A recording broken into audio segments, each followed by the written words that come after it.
Jakarta, Indonesia is one of the most polluted cities in the world, with air quality that exceeds national and World Health Organization standards. This crisis stems from emissions generated by vehicles, coal-fired power plants, and industrial activities, creating harmful health and economic impacts. Aside from being harmful to the environment, it's also a human rights issue. Studies show that life expectancy in Jakarta is reduced by 2.6 years due to prolonged exposure to PM 2.5.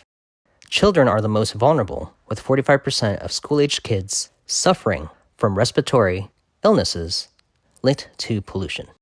Jakarta's air pollution has two main culprits. First, transportation in vehicles accounts for 67% of PM 2.5 emissions due to outdated diesel engines and the overuse of private vehicles. Coal-fired power plants near Jakarta and the industries in the neighboring provinces like Banten and West Java contributes significantly into Jakarta's air pollution. Though transportation is a major contributor to the pollution, it can also be a part of the solution. By expanding the mass rapid transit and the light rail transit systems to underserving areas will reduce the dependency on private vehicles.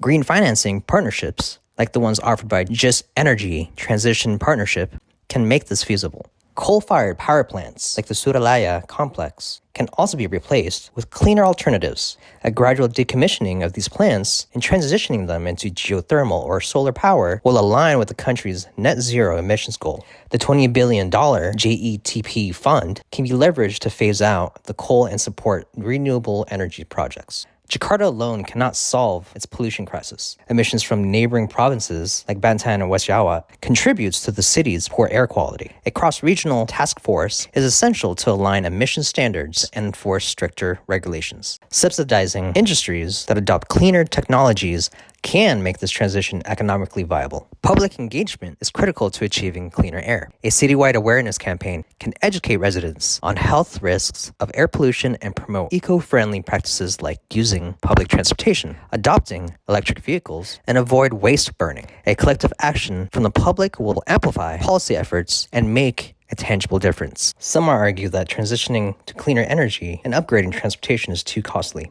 However, the long-term benefit far outweighs the initial investment. Cleaner air means fewer health issues, saving billions in healthcare costs. International partnerships like JETP provide financial support to help ease the burden of transitioning. Implementation challenges such as interprovincial coordination, infrastructure upgrades are real, but not unachievable. Cities like Beijing have overcome similar hurdles by tightening regulations on factories, relocating pollution industries, and investing in public transit. By learning from these examples and adapting them to Jakarta's context, we can address these challenges efficiently and effectively. The air pollution crisis in Jakarta is a call to action. We must modernize public transportation, phase out coal, and collaborate regionally, and engage the public in sustainable practices. These actions will not only clear Jakarta's skies, but also protect the public health and ensure economic growth.